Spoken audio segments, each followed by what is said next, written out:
साहब कहते हैं, कबीर हरि के नाम बिना ये राजा सब हो, मिट्टी लदे कुम्हार के घास न डाले कोई। ओए होए, जो मालिक ने वचन बोल दिए कि भक्तिहीन आपका राजा भी हो वो गधा बनेगा और मट्टी लदे कुम्हार के घास भी बार खा के आओगा, वहां उसकी कोई सेवा नहीं होती, ऐसी दुर्गति होगी। और जो मालिक ने बोल दिया फाइनल समझ लेना, कदे किसी का भ्रम हो, ये अज्ञान का भ्रम है, इसको हटाने के लिए सत्संग की आवश्यकता है। और सत्संग केवल कबीर परमेश्वर ने ही हमें दिया है और उसी के आधार से दास आपके सामने उन्हीं का दिया हुआ ज्ञान प्रचार कर रहा है। पुणात्मा, वो परमात्मा स्वयं आते हैं इस तत्व ज्ञान को बताने के लिए, वो प्रत्येक युग में आते हैं।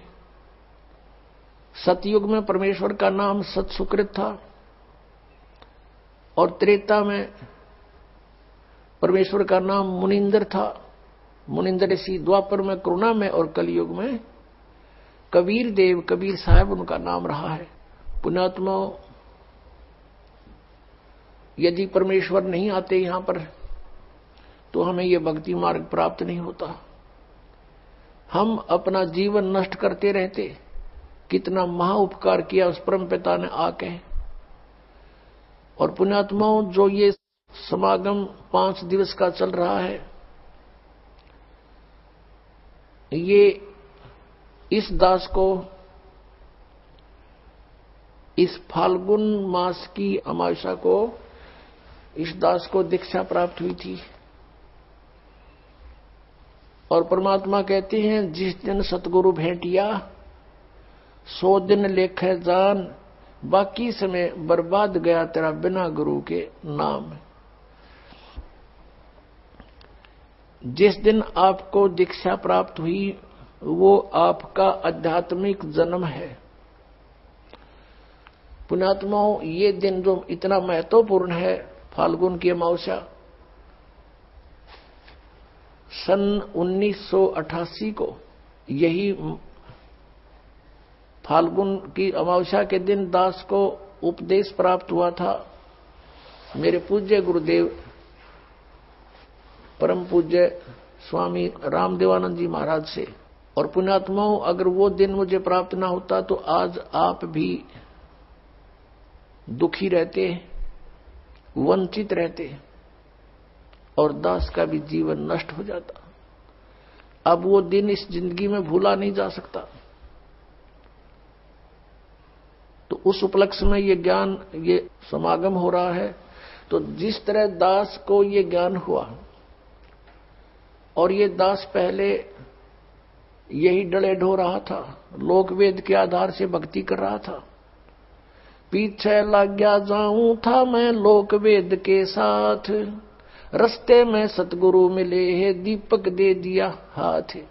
तो दास भी यही लोक वेद के आधार से बाबा श्याम जी की जय हो, बाबा श्याम जी के पुजारी, और फिर हनुमान जी के पुजारी। 25 वर्ष तक दास ने हनुमान जी का व्रत रखा, मंगलवार का हनुमान चालीसा 7 बार प्रतिदिन कंटिन्यूस करना। फिर श्री राम श्री कृष्ण हमारे इष्ट, शंकर भगवान भी साथ में पूज्य। यानी इस तरह का हम सारे ही पूजाओं का ढेर सारी पूजाएं किया करते थे। और जो भी घर में सुख हुआ, जैसे बच्चा पढ़ता है तो पास होता है, सफल होता है परीक्षा में, तो वो क्या सोचता है कि मेरे भगवान ने मुझे पास कर दिया। हम उनके 100 शुक्र मनाते थे, सारे देवताओं के नाम लेते थे इकट्ठे। उसने दया करी, बाबा श्याम जी की जय हो, हनुमान जी की जय हो, श्री कृष्ण भगवान की जय हो, राम की जय हो, शंकर भगवान ने दया कर दी। और फिर जैसे संतान उत्पत्ति हुई, प्राप्ति हुई, तो उसमें भी जय हुई नहीं भगवान की, बाबा श्याम जी के बोल दिए इतने रुपये उसके वहां चढ़ाऊंगा इसके। अब ये लोक वेद के आधार से हम सोच रहे थे ये देवता हमें लाभ दे रहे, ये तो कुछ भी ना कर सकते। इनके इतिहास, इनकी पावर से हमें पता चला कि ये भगवान तो हैं, स्वामी हैं, अच्छी आत्माएं भी हैं, लेकिन ये हमारे को केवल वर्क डन दे सकते हैं, जैसा कर्म करेगा उतना ही दे सकते, इसमें कोई परिवर्तन नहीं कर सकते थे। आपके अगर पूर्व जन्म में कोई संस्कार अच्छे थे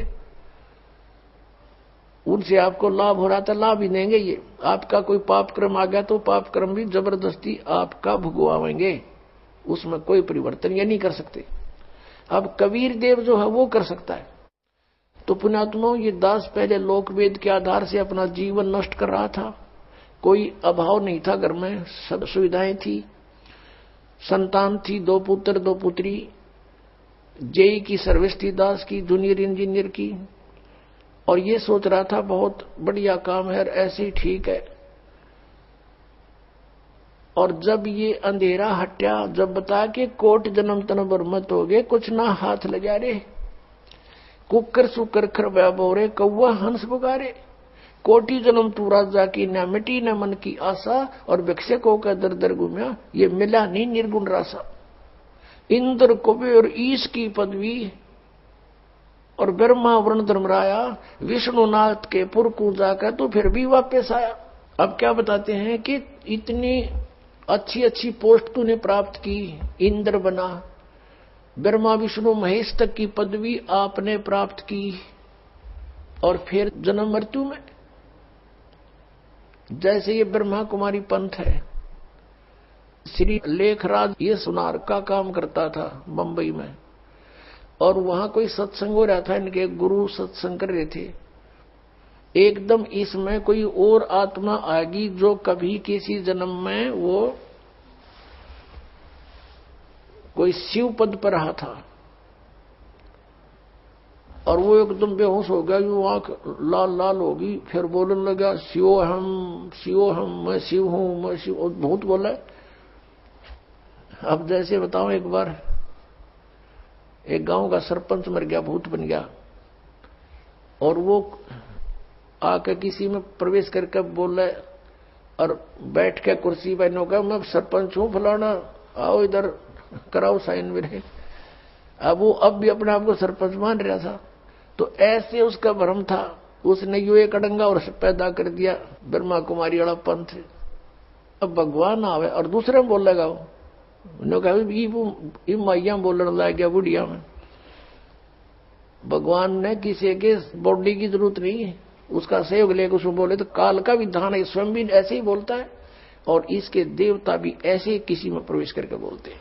अब प्रश्न चल रहा है कि हम जो साधना करते थे, इस शास्त्र विधि त्याग का जो मनमाना हम आचरण करते थे, वो साधना हमारी व्यर्थ थी, और वो पूजाएं हमारी ठीक नहीं थी। हम इन साधनाओं को हम ये समझ रहे थे कि इनसे हमें लाभ भी हो रहा है, और हम सुखी हैं। अब बताया कि इंद्र कुबेर ईश की पदवी, और ब्रह्मा वरुण धर्मराया, और विष्णुनाथ के लोक को जाकर तो फिर यहीं पर जन्मा मरा, पशु योनियों में गया, फिर वापस आया। अब परमात्मा बताते हैं, जैसे गीता जी अध्याय नंबर 4 के श्लोक नंबर 34 में कहा है कि अर्जुन, जो तत्व ज्ञान है वो सर्वश्रेष्ठ ज्ञान है। चौथे अध्याय के 32वें श्लोक में गीता जी में कहा है कि वो तत्व ज्ञान सच्चिदानंद घन ब्रह्म की वाणी में ब्रह्मणे मुखे, इन्होंने अनुवाद गलत कर रखा है, वहां पर ब्रह्मणे मुखे का अर्थ कर रखा है वेद की वाणी नहीं, सच्चिदानंद घन ब्रह्म। 17वें अध्याय के 23वें श्लोक में इन्होंने ही अनुवादकर्ताओं ने ब्रह्मणे का अर्थ किया है सच्चिदानंद घन ब्रह्म। वहां सही किया, क्योंकि वहां विचलित नहीं हुए, यहां विचलित हो गए। तो यहां इसका अर्थ है कि जो धार्मिक अनुष्ठानों, यज्ञों की जानकारी, यज्ञ कहो धार्मिक अनुष्ठान कहो, इनकी विशेष विस्तृत जानकारी सच्चिदानंद घन ब्रह्म ने अपने मुख से आकर बोली होती है। ब्रह्म ने मुखे, मुख से, और उस वाणी में जो कुछ लिखा है विस्तृत वर्णन, वो तत्व ज्ञान है। और उस तत्व ज्ञान को तत्वदर्शी संतों के पास जाकर समझ, चौथे अध्याय के 32 और 34 का निष्कर्ष है ये। और वो तुझे जो ज्ञान बतावे वैसे तू उस परमात्मा की भक्ति कर। 18वें अध्याय के 62वें श्लोक में कहा कि उस परमात्मा की कृपा से ही तू परम शांति को और सनातन परमधाम को प्राप्त होगा। गीता ज्ञानदाता कहता अपने विषय में चौथे अध्याय के 5वें श्लोक में और 9वें श्लोक में, दूसरे अध्याय के 12वें श्लोक में, 10वें अध्याय के दूसरे श्लोक में कि तेरे और मेरे बहुत जन्म हो चुके, तू नहीं जानता मैं जानता हूं। इससे सीधा कि ब्रह्म की साधना ये ब्रह्म है। और 8वें अध्याय के 13वें श्लोक में कहता मेरा ओम मंत्र है, नथिंग एल्स। तो इस गीता ज्ञानदाता की साधना ओम नाम के जाप से करने से साधक भी जन्म मृत्यु में और ये भगवान भी जन्म मृत्यु